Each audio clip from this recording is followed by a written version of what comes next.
Muy buenos días, distinguidos amigos. Bienvenidos a la primera entrega del año 2019 del Diálogo Libre de su periódico Diario Libre.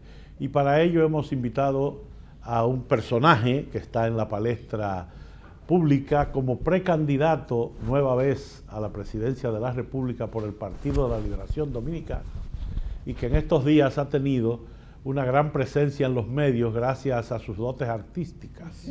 De eso hablaremos un poco más adelante. Se trata del ingeniero Temístocles Montaz, precandidato presidencial del Partido de la Liberación Dominicana, con quien vamos a conversar de los principales temas de la actualidad nacional y de la fuerza de su candidatura. El panel de periodistas que tendrá a su cargo la conducción de este diálogo libre está encabezado por la periodista Inés Aispun, subdirectora de Diario Libre, el jefe de redacción de Apertura, Omar Santana, el editor político Abel Guzmán y la reportera senior de la redacción integrada de Diario Libre, Nisa Campos. En unos instantes arranca este diálogo libre con el precandidato presidencial del Partido de la Liberación Dominicana, ingeniero Temístocles Montaz, a quien damos la más cordial bienvenida con nuestro agradecimiento por haber aceptado esta invitación. Bienvenido. Sí, muy contento de estar con ustedes y esperando que este sea un año de mucha salud, primero, y de muchos éxitos para todos ustedes y para su periódico. Y para el país, por supuesto. Y para el país, claro. Cuéntenos, ¿qué lo motiva a lanzarse de nuevo a buscar la presidencia, la candidatura presidencial por el Partido de la Liberación Dominicana en un ambiente tan nublado de candidatos y con una crisis entre dos fuerzas muy importantes dentro del partido? Sí, yo creo que no de ahora, sino desde cuando yo anuncié las intenciones de buscar la candidatura presidencial por el Partido de la Liberación Dominicana en el año 2013. Lo hice y ese sigue siendo el norte, porque entiendo que nosotros bajo ninguna circunstancia podemos permitir que el PLD quede atrapado en dos fuerzas políticas internas. Yo creo que para preservar la organización, para tratar de que el PLD sea una fuerza que no solamente le sirva a las generaciones presentes, sino a las generaciones futuras, el PLD tiene que apostar a alternar el liderazgo político que accede fundamentalmente a la presidencia de la República. Yo creo que ese es el primer elemento, o sea, para mí lo veo como un elemento para salvar al Partido de la Liberación Dominicana. Un segundo elemento es que yo pienso que me he preparado lo suficiente como para saber qué es lo que hay que hacer para echar adelante este país. Yo creo que hay grandes desafíos, grandes retos que la sociedad dominicana tiene por delante. Nosotros estamos en condiciones de aportar para que la sociedad dominicana pueda convertirse en una sociedad desarrollada, en donde real y efectivamente el dominicano pueda vivir, como siempre he dicho, liberado de temores y de miseria, de donde todo el mundo tenga derecho a las cuestiones fundamentales, a resolver los problemas fundamentales de la vida sin las precariedades con que todavía vive un amplio sector de la población en República Dominicana. Por esas dos razones yo he estado involucrado en la lucha política a lo interno del Partido de la Liberación Dominicana. Primero, porque reitero, creo que sería un tremendo error el que el partido quede atrapado en la lucha entre dos fuerzas. Hay que tratar de superar eso, y para superar eso el PLD tiene que llevar una nueva figura a la presidencia, a la candidatura presidencial en las elecciones del año 2020. Y además, reitero, porque entiendo que puedo seguir aportando por mis conocimientos, por mi preparación, a hacer que este país avance y se transforme en una sociedad desarrollada. Muy bien. De Inés. Don Temor, usted fue uno de los cerebros detrás del Pacto por la Democracia del 94 que llevó al PLD por primera vez al poder. ¿El partido está tan dividido como que haga falta otro pacto, pero esta vez interno? Sí, el partido está dividido. El partido está dividido. Y es una división que tiene que ver con el hecho de que en el PLD no se establecieron en su momento mecanismos para regular las ambiciones de poder. Yo creo que se ha permitido que haya gente que crea que puede aspirar cada vez que le da la gana a la presidencia de la República, y eso se ha convertido en un problema. Yo creo que el tema de la reelección en sus vertientes, o sea, en sus diferentes vertientes, la reelección continua y la reelección diferida, porque muchas veces se habla de un solo tipo de reelección, pero ahora mismo al interior del partido, en gran medida, cuando se habla de la reelección, se está hablando de un solo tipo de reelección, pero no se aborda el tema de la reelección diferida. Yo creo que eso ha ido creando serias dificultades que ha ido deteriorando orgánicamente al Partido de la Liberación Dominicana. O sea, yo creo que el PLD, que en sus inicios representaba una fuerza política comprometida con los cambios sociales en la República Dominicana, ha devenido en una fuerza política conservadora, en la medida en que es la lucha del poder por el poder, sin que haya de por medio una visión del tipo de sociedad que se quiere construir. Yo creo que ahí, al final de cuentas, yo digo que lo que ha terminado predominando son los intereses particulares en desmedro de los intereses generales de la organización. O sea, y eso ha ido tirando, yo diría que al zafacón de la historia, lo que fueron los principios fundacionales del Partido de la Liberación Dominicana. Hoy en el PLD no se debaten las ideas. Hoy en el PLD una gran parte de su militancia lo que está es apostando a un empleo. Y obviamente yo entiendo que a esos elementos de una crisis orgánica que se expresa en las dificultades que hay para lograr articular al propio comité político, una crisis moral que se expresa en el hecho de que todo el mundo lo que está es que es lo que me toca a mí, y una crisis ideológica porque en el PLD ya no se discuten las ideas. Yo creo que es el resultado de este proceso en donde el propio ejercicio del poder ha jugado en gran medida en negativo en lo que tiene que ver con el partido. Muy bien, ¿cómo va? Gracias, don Miguel. Don Temístocles, ¿usted considera qué tan negativo sería someter al país una nueva reforma constitucional? Mire, yo en primer lugar soy opuesto a cualquier tipo de reforma en estas circunstancias. Y creo que ustedes escucharon en un momento determinado que yo planteé la necesidad de que por lo menos por los próximos 100 años aquí no se modifique la Constitución, por lo menos en lo que tiene que ver con la reelección presidencial. Si hay algún otro tema, muy bien, pero el tema de la reelección presidencial yo creo que tiene que ser un tema que no se aborde por los próximos 100 años. Porque no habrá forma de institucionalizar este país mientras el tema de la reelección esté de por medio. Yo particularmente creo, y aquí agrego, que el compañero Danilo Medina no está en reelección. Yo sé que ustedes saben que en un determinado momento, el año pasado, el compañero Danilo Medina nos convocó a un grupo de aspirantes a la nominación presidencial por el Partido de la Liberación Dominicana a su oficina. A mí inclusive me pareció extraño porque nadie lo estaba esperando, que convocara a un grupo de aspirantes para él decirnos, no importa lo que ustedes vean, yo no voy, en el 20 yo no voy. Y yo creo en eso,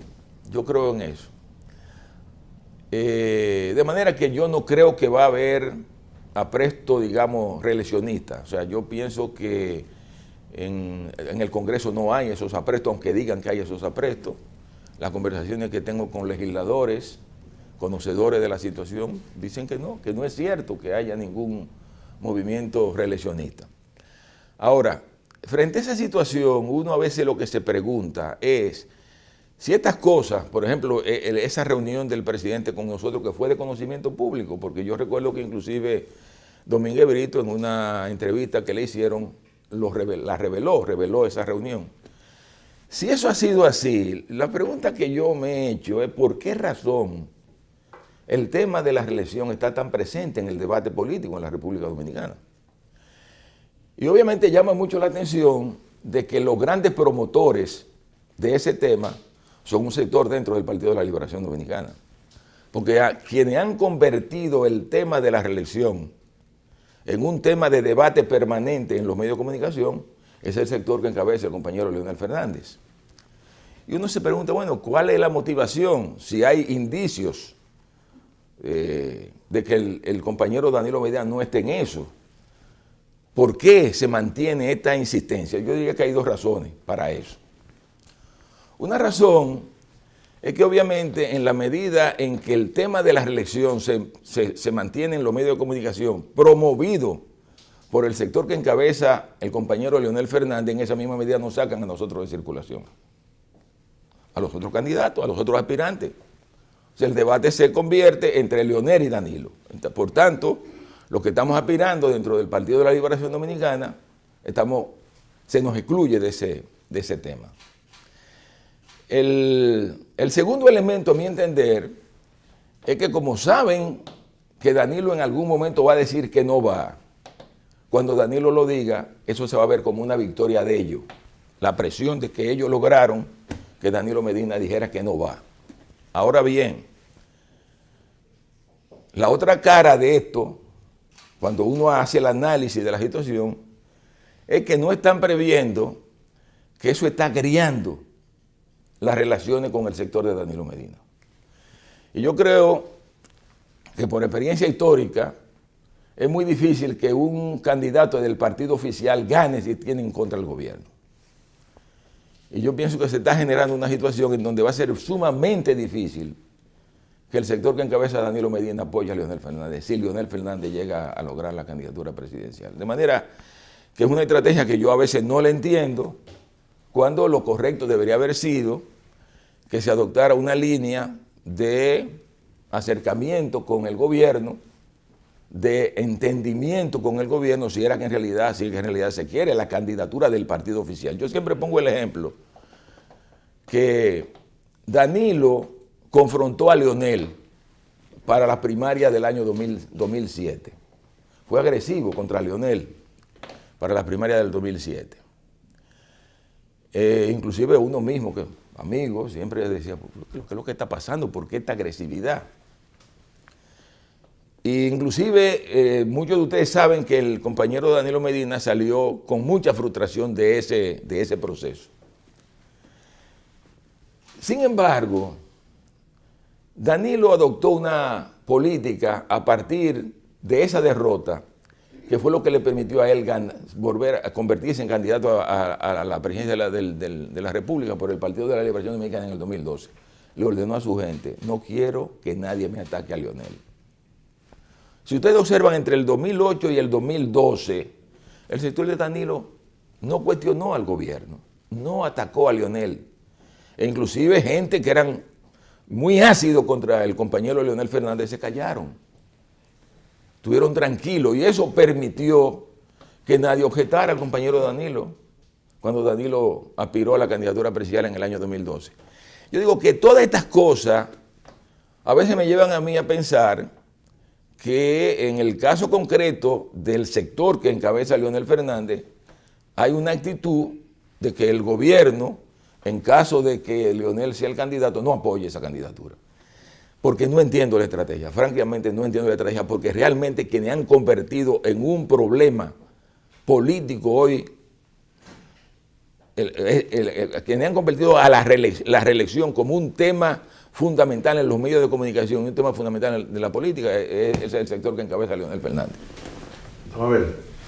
Usted entiende, igual que Carlos Amarante, que Fernández debe tomar una licencia de la presidencia del partido, por igual el secretario general y aspirante Bueno, él no mencionó al secretario general. Yo creo que la debilidad del planteamiento de Amarante es que simplemente mencionó a Leonel. Evidentemente, si menciona a Leonel, debió haber mencionado a Reinaldo, que todo el mundo sabe que es aspirante y que es secretario general del partido. Y por qué no, también al compañero ministro de Educación, que ya ha estado manifestando sus aspiraciones también. Entonces yo creo que la debilidad del planteamiento de Amarante, o sea, no llegó a donde tenía que llegar porque circunscribió su planteamiento al compañero Leonel Fernández. Pero además, yo agrego más, yo creo que Leonel Fernández gobernó este país, ha gobernado este país ya durante 3 periodos. Gobernó 96-2000 y luego 2004-2012. 3 periodos yo creo que son más que suficientes. Y por eso he estado insistiendo que lo correcto debería ser que tanto él como Danilo lleguen a un acuerdo para apoyar a otro compañero del partido, que lo seleccione a la base del partido. No digo que sea yo no estoy diciendo que me apoyen a mí. Yo digo que dejen que se celebren unas primarias con otros compañeros que tienen tantos méritos como ellos y tanta preparación como ellos para gobernar y con lo que cualquiera de ellos el PLD ganaría las elecciones. Yo creo que en estas circunstancias inclusive sería más fácil para el PLD ganar con cualquiera de estos compañeros que están compitiendo que con cualquiera, en este caso concreto, llevando a Leonel Fernández de candidato a la presidencia de la República. Pero don Temo, ante la dimensión que ha tomado el tema de la reelección, ¿usted no cree que el presidente Danilo Medina debe hablar antes de marzo del tema y despejar dudas? Mire, yo creo que él no ha hablado porque entiende que desde el sector de Leonel lo han estado chantajeando. Lo han querido forzar. Yo diría que si eso no se había producido, a lo mejor el compañero Danilo Medina ya hubiera dicho eso de manera pública hace mucho tiempo. Lo quieren forzar. Y entonces yo entiendo que él lo va a hacer cuando él entienda que le conviene hacerlo. Pero lo va a hacer, ¿eh? ¿Pero qué tipo de chantaje? No, decir que lo ha dicho porque ellos lo forzaron. ¿Entiende? Que esa campaña es forzarlo a él a decirlo cuando ellos quieren, no cuando él tiene que decirlo. Déjame contarle un cuento que circuló por mucho tiempo y circula todavía en las masas dominicanas. Se dice que cuando el PLD se vio con ascendiente de poder, el PLD tenía 3 reyes magos. Uno que hacía las relaciones públicas, otro que era el que tenía el contacto con las bases, y otro que era el técnico, que escribía los programas de gobierno, que hacía todas esas cosas. Que esos 3 reyes decidieron que el de relaciones públicas iba a ir primero, que el de contacto con las masas iba a ir después, y que el técnico iba a ir en tercer lugar. Bueno, el primero fue, dice el cuento, que ganó las elecciones. Postularon al segundo, dice el cuento que perdió las elecciones, y que esa pérdida hizo que hubiera que volver al primero y que dejaran atrás al tercero. ¿Qué tiene de verdad esa historia? Bueno, esas son las interpretaciones que se hacen del proceso, pero en realidad no fue así, Adriano. ¿Cómo fue? Yo diría que cuando ya en el año 94 se hizo evidente que había que prepararse para relevar a Juan Bosch. El tema era a quién debíamos poner de acompañante de Juan Bosch en las elecciones del año 1994. Tanto Danilo como yo entendíamos que debía ser Leonel. Ya en ese momento nosotros éramos miembros del comité político. A nosotros nos eligieron a los 3. Y a Euclides también. Yo siempre digo, subimos 4 en el año 91 al comité político. Euclides, Leonel, Danilo y yo. Pero obviamente por un problema posiblemente generacional, quienes articulábamos siempre éramos Leonel, Danilo y yo. Tanto Danilo como yo entendíamos que para preparar el partido para el relevo de Juan Bosch, teníamos que lograr que el compañero Leonel Fernández lo acompañara como vicepresidente en las elecciones del año 1994. Entendíamos que de esa manera lo íbamos posicionando para que, ya producido el relevo de Juan Bosch, Leonel pudiera ser el candidato a la presidencia por el partido. Y efectivamente lo logramos. Con todo y que hubo momentos, y esto es importante que ustedes lo sepan, que Leonel llegó a entender que debía ser Danilo. Hubo un momento en que, saliendo de una reunión del comité político, Leonel me llama y me dice, mira, Temo, yo creo que debe ser Danilo. Danilo se ha tirado encima del partido por el tema de los contactos con la estructura del partido, y Danilo debe ser.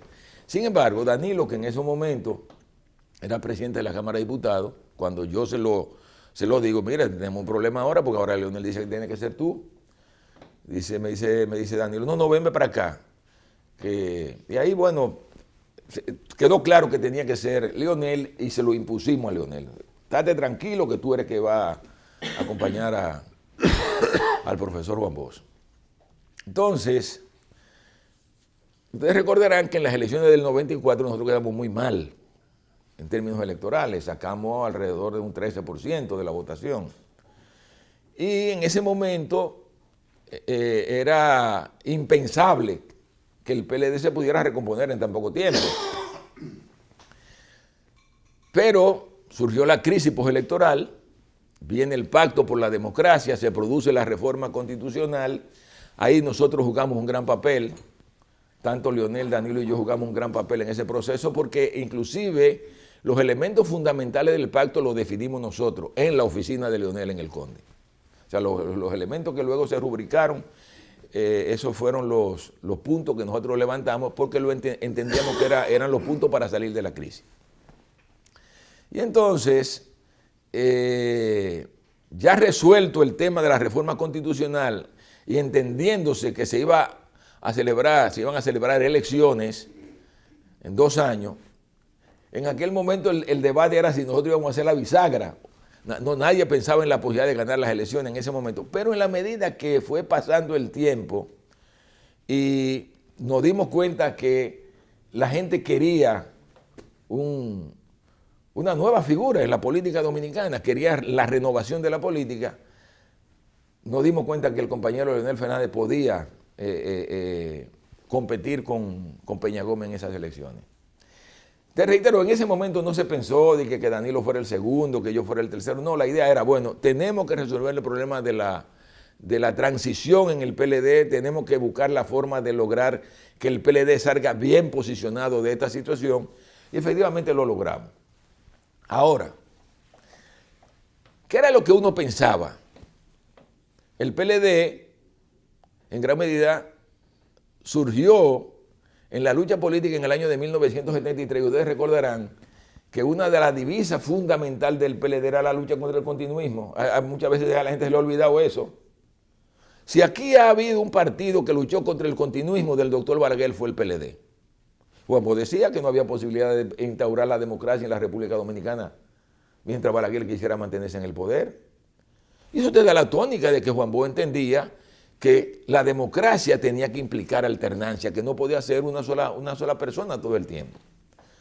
Por esa razón, a mí me resulta extraño que habiéndonos formado en esa escuela, haya gente que crea que el poder le pertenece, porque déjenme decir lo siguiente, ustedes no lo saben, que a lo mejor no lo saben. En el sector de Leonel hay gente que dice, o yo que entre el mar, Estamos como en la época de Horacio Vázquez, o yo que entre el mar, y a muchas veces a la gente se le olvida que eso entró el mar en República Dominicana en el 30. O sea, eso de que o yo o que entre el mar, terminó entrando el mar, terminó entrando Trujillo. Entonces yo diría que yo lo que en gran medida pediría es que volvamos a las ideas democráticas dentro del PLD, a la idea de que nadie es imprescindible y nadie es insustituible, que eso es lo que yo quisiera que lográramos en el Partido de la Liberación Dominicana, porque eso es lo que va a permitir, siempre que el partido logre volver a sus orígenes en términos ideológicos, que el partido se permanezca como una gran fuerza política en la República Dominicana.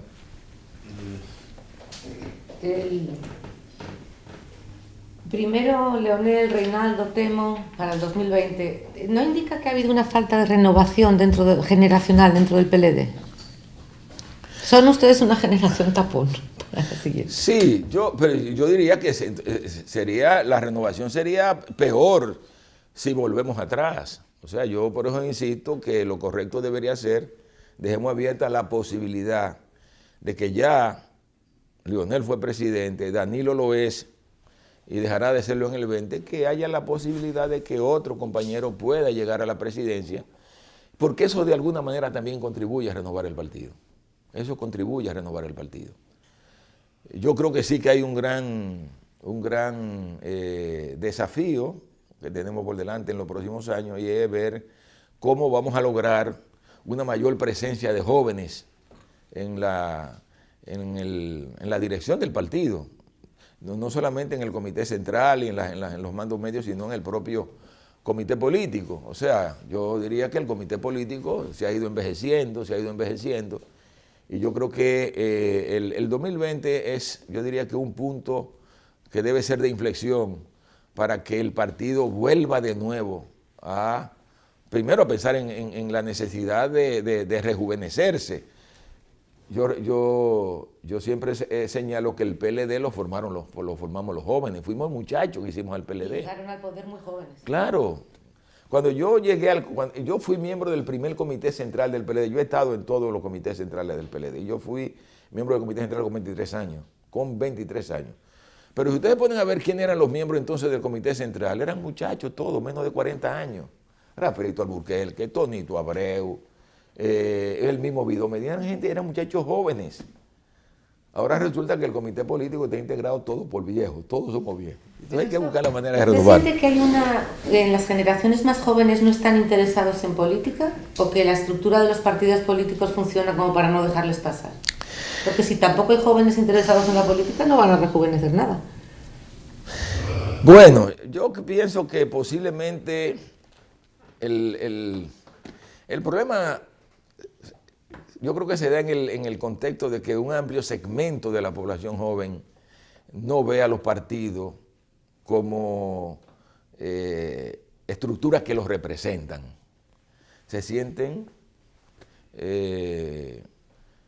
que los partidos no se preocupan por sus temas, no viven sus temas y se expresan de otra forma.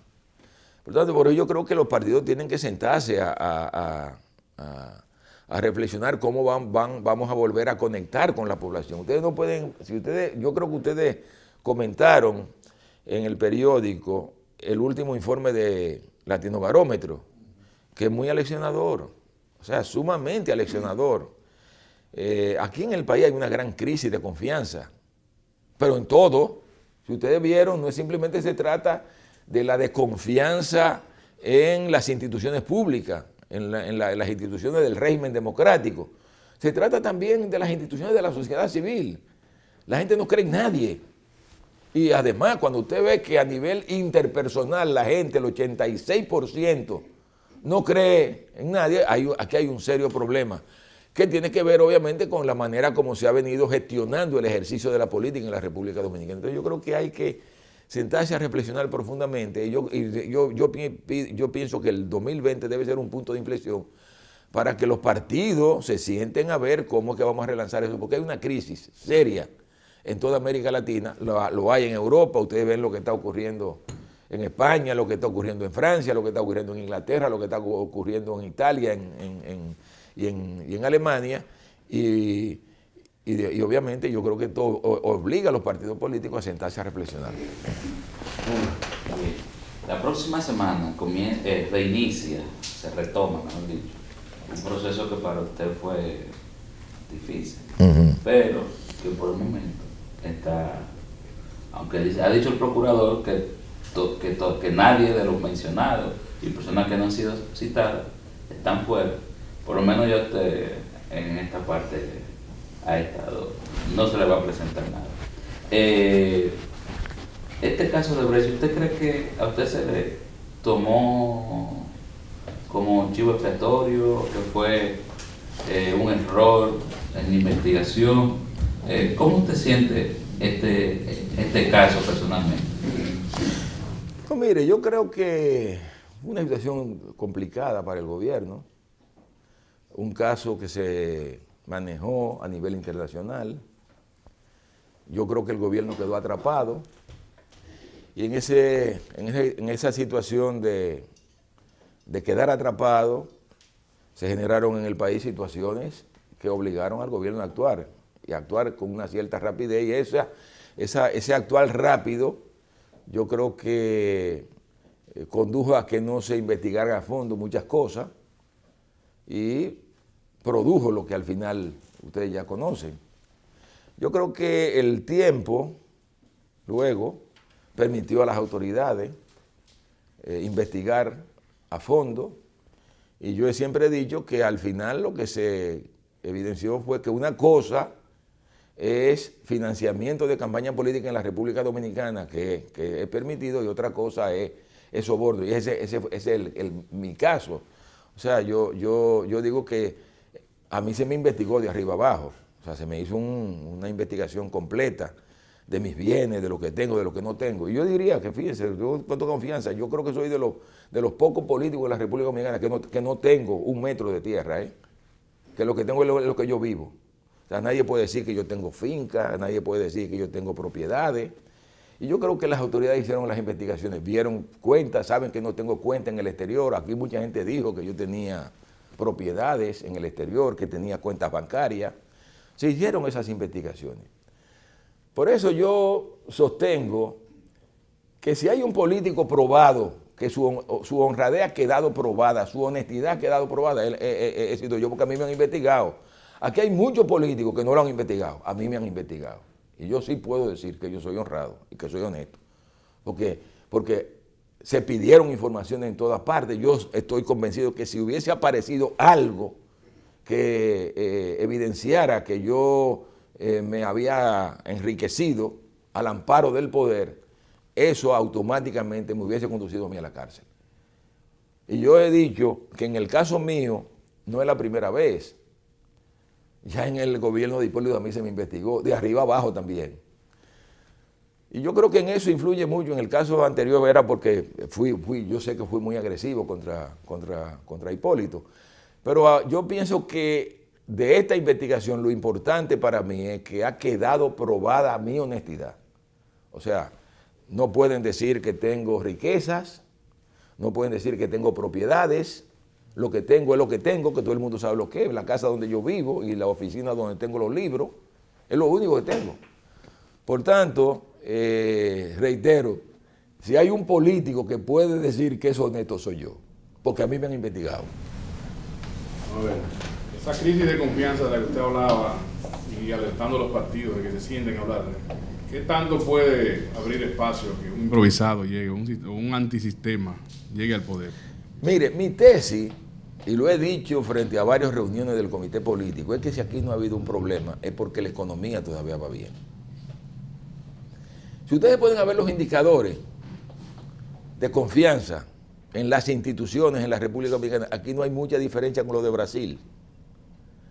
Ahora, ¿qué es lo que diferencia? ¿Por qué en Brasil hay una crisis y por qué en la República Dominicana no ha habido una crisis? En Brasil, la dinámica económica se movió fundamentalmente en función de China. En la medida que China se enfrió, Brasil se enfrió, y eso terminó afectando a sectores medios que crecieron con Lula. Y esos sectores medios en gran medida reaccionaron contra el gobierno y terminaron llevando a la presidencia a prácticamente un desconocido. Era diputado, pero era un desconocido. Yo siempre he dicho que mientras la economía va bien, hasta las denuncias de corrupción se pasan. Ahora, cuando la economía va mal, la gente inmediatamente entiende que su problema es porque los políticos están robando el dinero. Aquí en la República Dominicana, la economía ha ido bien. Es innegable, o sea, la economía está creciendo, la economía se mueve. Y en ese contexto, todos estos problemas que se dan en la sociedad de falta de credibilidad se pasan porque la economía va bien. Por eso yo siempre digo, tratemos de que la economía vaya bien, pero concomitantemente con eso tratemos de cambiar la percepción que hay sobre el funcionamiento de la democracia en la República Dominicana. Pero lo que tú dices es así. O sea, todos estos cambios que tú ves que se han producido a nivel internacional tienen que ver con el desempeño de la economía. ¿Por qué el Brexit en Europa? ¿Por qué el Brexit en Inglaterra? Bueno, se entiende que la globalización ha impactado a los sectores medios en la población en Inglaterra. Pero lo mismo en España, lo mismo en Francia, lo mismo en Italia. Es un problema de estancamiento o reducción de la clase media. O sea, todos los estudios que se han hecho ponen de manifiesto que a lo largo de este proceso de globalización que el mundo ha vivido en los últimos 40 años, en los países desarrollados, no en los países en vía de desarrollo, en los países desarrollados, quienes han sido afectados son los sectores medios. Y esos sectores medios son los que están motorizando el VOC en Cataluña, en Andalucía, los que están motorizando el Brexit en Inglaterra, los que están motorizando los chalecos amarillos en Francia, los que están motorizando a la derecha en Italia. O sea, el hecho de que la economía no ha respondido y ha generado que un sector que había sido determinante del ejercicio democrático en esos países haya sido afectado, eso está creando problemas. Trump es el ejemplo de eso. Yo creo que el ejemplo más claro de lo que está ocurriendo en la política cuando las economías no funcionan es el caso de Trump. En Estados Unidos, señores, a principios de los años 80, el 61% de la población norteamericana era catalogada de clase media, ahora un 48%. Eso tiene efecto. Eso tiene efecto. Y por eso yo digo, en la República Dominicana, mientras el país vaya avanzando y los sectores medios vayan creciendo y no se sientan preocupados con el retroceso, todavía nosotros podemos aspirar a que no haya una gran crisis del sistema político. Ahora, si eso cambia, preparémonos. Ahora, en casi todos esos países hay un elemento común, la culpa la tiene la migración. Sí, bueno, casi en todo, no digo en todo. Pero, sí, Adriano, pero en el fondo y aquí está llegando. Sí, pero también en el fondo también eso tiene que ver mucho con el argumento político para explicar el problema. Por supuesto. O sea, son estos los que te están robando el empleo y te están creando el problema. Pero es que hay un problema. O sea, yo creo que cuando ustedes ven el tema en Estados Unidos, yo siempre pongo el ejemplo. Cuando yo iba a Estados Unidos en los años 70, tú le preguntabas a un dominicano dónde trabajaba. Te decían en la factoría. Ve ahora y pregunta dónde trabajan. Nadie trabaja en factoría, porque las factorías se fueron para Asia. Y eso obviamente ha terminado impactando el desempeño económico y social de los Estados Unidos. Tiene toda la razón. O sea, yo creo que aquí ya el tema migratorio es un tema al que hay que prestarle atención también. Porque si esa afluencia fundamentalmente de población haitiana a la República Dominicana se da en un contexto de crisis en la República Dominicana, eso puede también terminar creando problemas. No sé, ¿cómo va su precandidatura? ¿Qué le dicen sus números? Mire, nosotros en un primer momento lo que hemos hecho es armar una estructura nacional. Nosotros tenemos hoy una estructura en todas las provincias del país, que funcionan, que convocan gente, que se reúnen gente. En este momento estamos desarrollando en la geografía nacional un trabajo que nosotros hemos denominado Encuentro con el Pueblo, que es llevar a cada hogar dominicano una carta explicándole a los dominicanos por qué yo aspiro a ser presidente de la República. Eso se está haciendo hoy en todo el territorio nacional. De manera que yo espero que darte una respuesta de cuál es mi posicionamiento, eso va a ocurrir en el momento en que se abran las primarias. Porque nosotros estamos trabajando y la línea que hemos bajado en el país entero es para llegar al corazón de la gente. Estamos trabajando ya directamente con la gente. Tenemos una estructura, no la tiene ningún otro precandidato, salvo Leonel y Danilo. El único precandidato que te puedo asegurar que tiene una estructura nacional es quien te está hablando. O sea, yo me dediqué a eso, a armar una estructura en cada una de las provincias y esa gente está trabajando todos los días por tratar de lograr que nosotros seamos el próximo candidato a la presidencia de la República por el Partido de la Liberación Dominicana. Muy bien, muy bien. Don Telmo, usted ha señalado que la economía sigue creciendo y que eso es un componente para empezar para la base. Pero usted, que ha sido ministro de Economía, ministro de Industria y Comercio, que conoce muy bien ese ramo, ¿cuál sería el aspecto de la economía dominicana que más le preocupa o que tendríamos que prestar atención o que dentro de su programa va a atajar?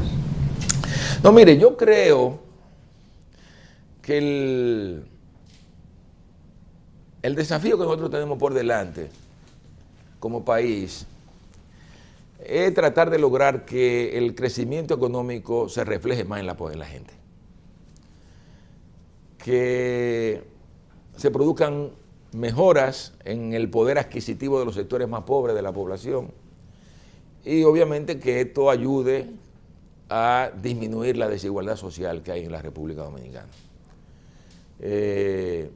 Yo creo que el gran reto que seguimos teniendo por delante es que la economía siga creciendo. Yo creo que hay buenas noticias. Si ustedes observan las proyecciones que hace el Fondo Monetario Internacional, muestran que la República Dominicana va a mantener niveles de crecimiento todavía hasta el año 2023 bastante buenos. Bastante bueno. Y eso significa que el país va a seguir generando riqueza. O sea, yo siempre me gusta mencionar, si el país quiere dar un salto hacia adelante, tiene que seguir creciendo y que debe crecer de manera importante. O sea, no es lo mismo un país que crezca al 2% que un país que te crezca al 5%. Siempre pongo el ejemplo de que un país que crece al 2% para duplicar su riqueza necesita 35 años. Pero un país que crece al 5% duplica su riqueza en 14 años. Entonces nosotros necesitamos avanzar. China realmente ha logrado sobrepasar a los Estados Unidos en producción de bienes y servicios medido en paridad de poder de compra por el enorme crecimiento que ha tenido, las altas tasas de crecimiento. O sea, yo digo que China logró en 33 años lo que Estados Unidos le tomó 170 años. ¿Pero por qué? Por la velocidad con que creció. Entonces nosotros necesitamos seguir creciendo, generar más riqueza, porque también siempre he dicho, si queremos redistribuir riqueza, si queremos distribuir mejor la riqueza, tiene que ser sobre la base de que la generemos. No se reparte pobreza, se reparte riqueza. Por tanto, hay que seguir creciendo y por tanto yo creo que se hace necesario que el país siga manteniendo los fundamentos de su economía en el sentido de mantener una política monetaria correcta, mantener una política fiscal creíble, porque solo así se logran mantener las inversiones. Y el país, yo creo que en los últimos años ha sido exitoso en eso, en la medida en que nosotros nos hemos convertido en el principal destino de la inversión extranjera directa en la región del Caribe y en Centroamérica. O sea, no hay un país en esta región que reciba más inversión extranjera que República Dominicana. O sea, ¿por qué? Porque el país es creíble. Entonces yo creo que tenemos que seguir siendo creíbles sobre la base de no volvernos locos. O sea, de ver lo que ocurre en otros países que quieren distribuir lo que no pueden distribuir. O sea, yo creo que hay que ser serio en el manejo de la política económica. Pero el PLD no distribuye riqueza, pero distribuye préstamos. ¿Nunca ha mantenido eso a base de un endeudamiento? Dice la gente de la calle. Sí, bueno, déjame decir una cosa, Adriano. Yo creo que lo primero que hay que entender es que no es posible en la economía mundial que una economía opere si no hay deuda. Tiene que haber deuda. Y yo creo que el ejemplo más claro siempre lo pongo en el hecho de que hay el reclamo permanente de sectores por el tema del acceso al financiamiento. O sea, el capitalismo es eso, se mueve en base al financiamiento.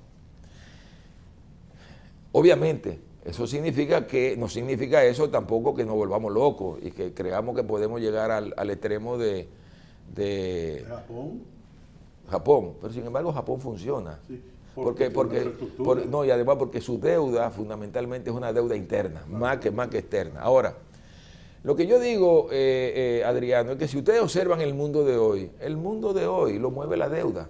No es nada más República Dominicana. España tiene casi un 100% de deuda pública. Estados Unidos llega al 100% del Producto Interno Bruto. O sea, la mayoría de los países del mundo hoy tienen niveles de endeudamiento muy por encima del de la República Dominicana.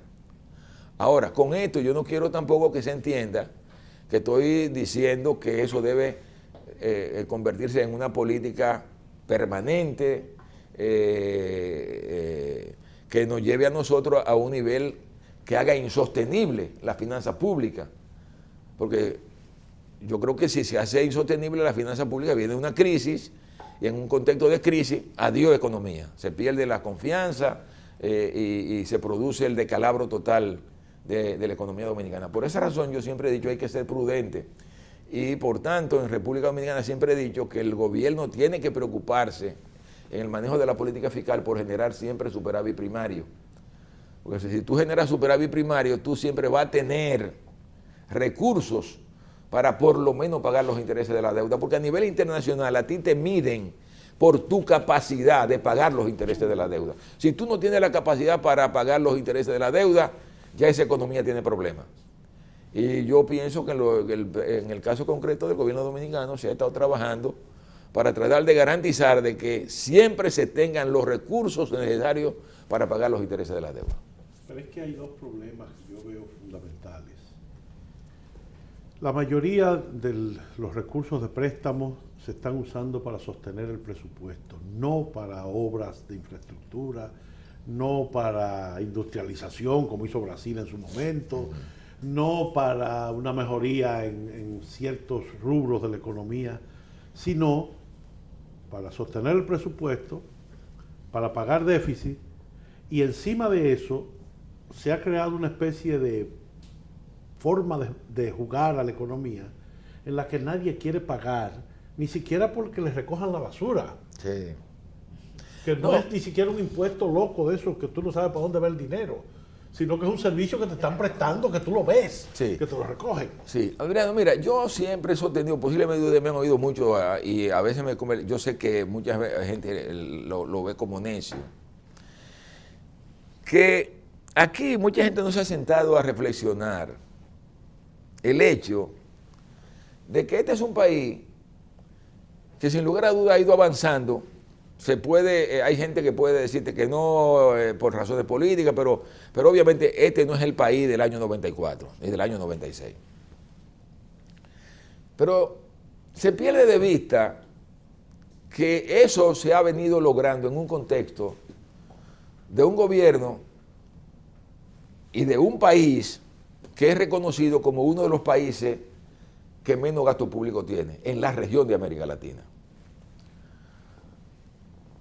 O sea, nosotros hoy por hoy, el gasto público de la República Dominicana representa prácticamente lo que Francia gasta nada más en seguridad social.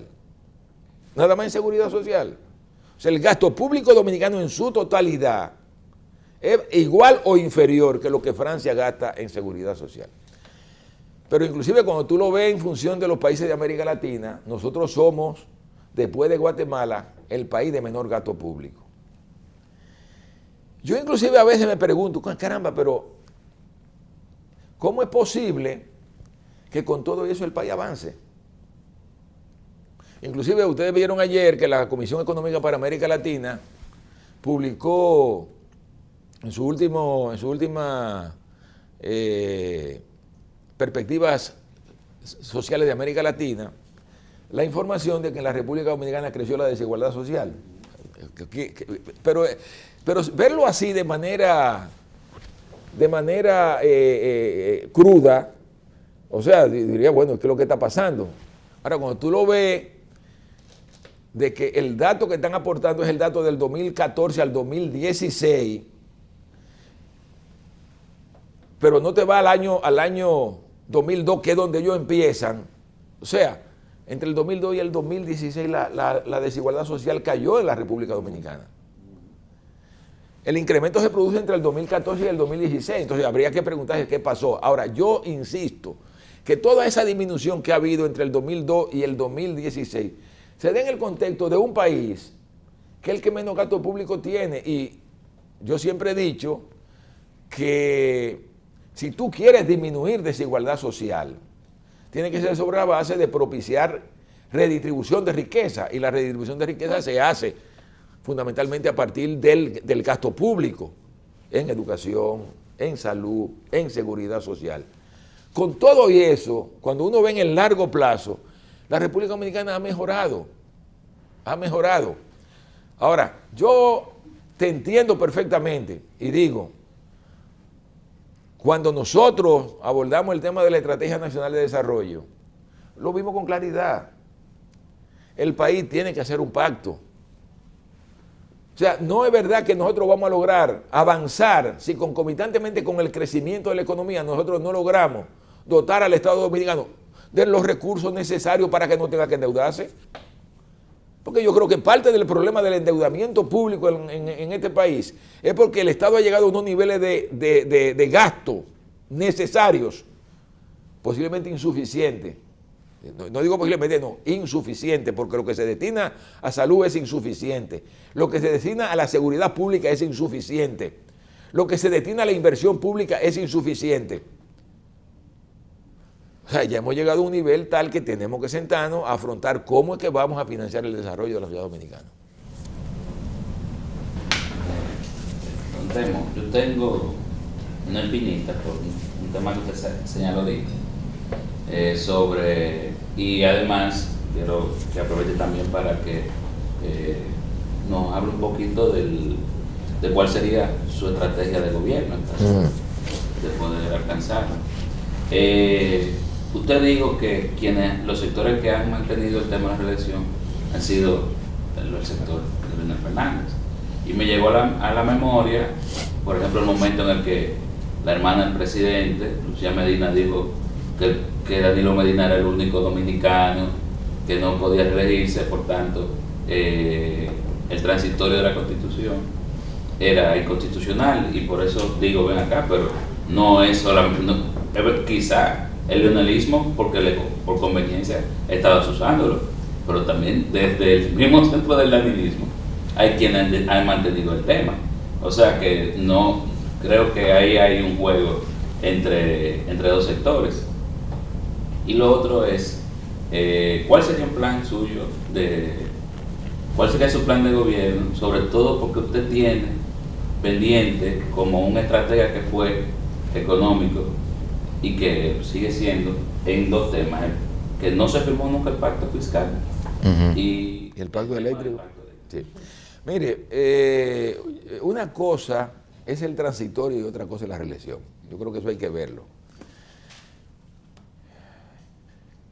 Yo aún, con todo y lo que se ha planteado, o sea, ya no yéndonos al tema de la reelección, yo soy de lo que creo que ese transitorio hay que mantenerlo.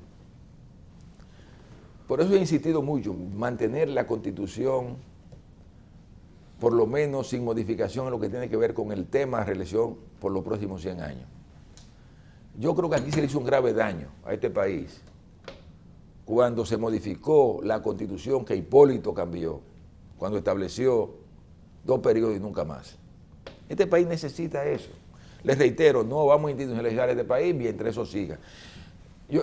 A mí me gusta siempre citar mucho a Moisés Naín, que una vez le preguntaron en Perú que si el problema de América Latina era el populismo, el prebendalismo, ¿qué más? Todo esto, paternalismo, todo claro, racismo. el paternalismo. Y él dijo, no. El problema de América Latina es el continuismo. El tema es que hay que establecerle ya un alto al continuismo en estos países. Mientras el continuismo esté vigente en América Latina, no habrá institucionalidad. Porque el que llega va a gobernar en función de que tiene que quedarse. Y si tiene que gobernar en función de que tiene que quedarse, hará lo que sea por quedarse. Entonces no vamos a crear institucionalidad. Entonces, por esa razón, yo creo que le hace bien a la República Dominicana que durante años y años ese tema no se ha abordado. En Estados Unidos nadie se preocupa por eso. En Estados Unidos nadie se preocupa. Pero a Clinton no se le va a ocurrir pensar en reelección de nuevo, en volver a ser presidente de los Estados Unidos. A Obama por igual.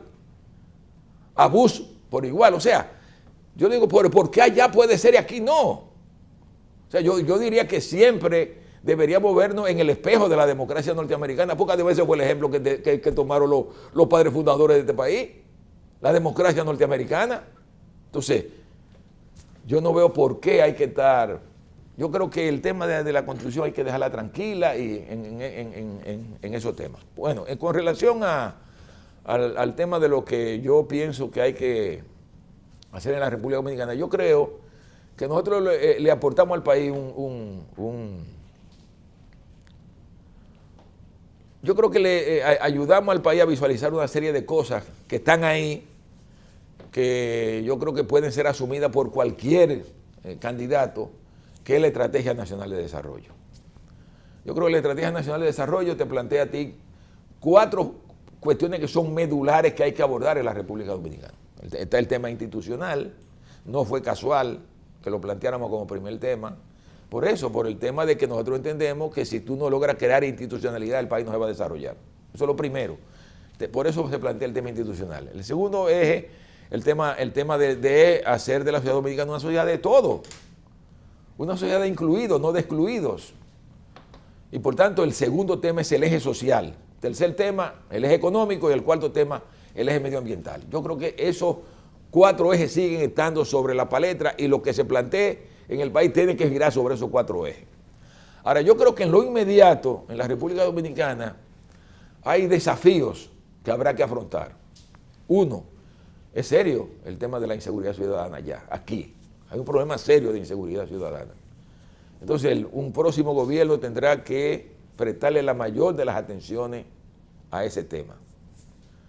Yo soy de lo que creo, y no creo que sea solamente eso, que mientras aquí el policía sea un marginado social, que es lo que tenemos aquí, los policías dominicanos son marginados sociales, mientras la policía dominicana sea un marginado social, aquí no habrá manera de enfrentar el tema, digamos, de la seguridad ciudadana.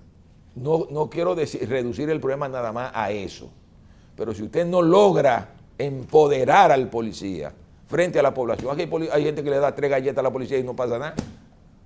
Entonces, ese es un tema que hay que abordarlo, el tema de la seguridad ciudadana.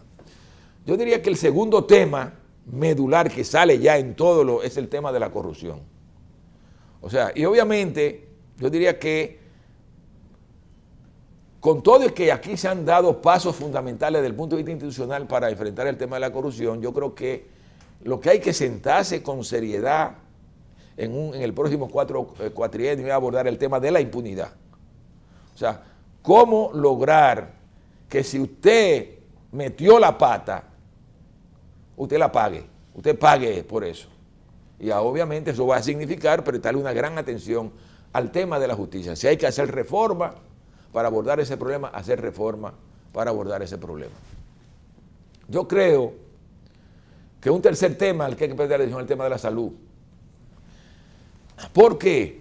Aquí nosotros hemos perdido de vista, por ejemplo, lo que yo diría que tenemos una cierta mentalidad progresista, que cuando en Europa, por una serie de circunstancias políticas, luego de la Segunda Guerra Mundial, los líderes europeos se decidieron a trabajar para construir el estado del bienestar, a lo primero que le prestaron atención fue el tema de la salud, a la seguridad social. El tema de la seguridad social, ese fue el tema medular. Y hoy por hoy, Europa es por la seguridad social. Ahora, tiene un costo grande eso. Entonces, por esa razón, yo pienso que aquí el próximo desafío que tenemos es abordar el tema de la salud vinculado con el tema de la seguridad social. De manera tal que aquí no se muera una persona por falta de atención médica.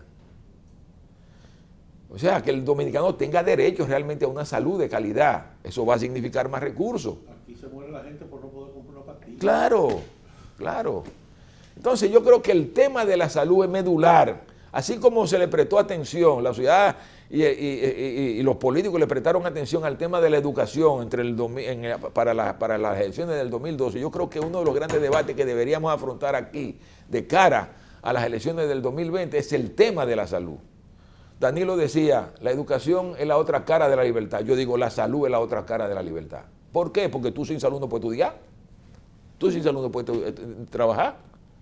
Entonces yo creo que el tema de la salud será fundamental. El tema de la educación también. ¿Por qué? Porque está comprobado que si no hay educación de calidad no vamos para ninguna parte. Y yo creo que el gran desafío que tenemos ahora en la República Dominicana, ya cuando se le dio el 4% del Producto Interno Bruto, y habrá que darle más en el futuro, yo creo que el tema es cómo lograr educación de calidad. O sea, nosotros lamentablemente somos, si no el último, uno de los últimos países de América Latina en calidad de la educación. Entonces yo creo que pensando yo te diría que si me pidieran cuáles serían los cuatro grandes desafíos, yo creo seguridad ciudadana, lucha contra la corrupción, contra la impunidad, el tema de la salud y el tema de la educación.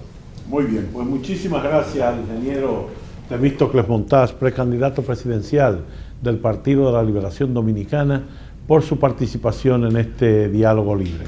A todos ustedes, muchísimas gracias por la atención prestada y hasta un próximo diálogo libre. Feliz año para todos.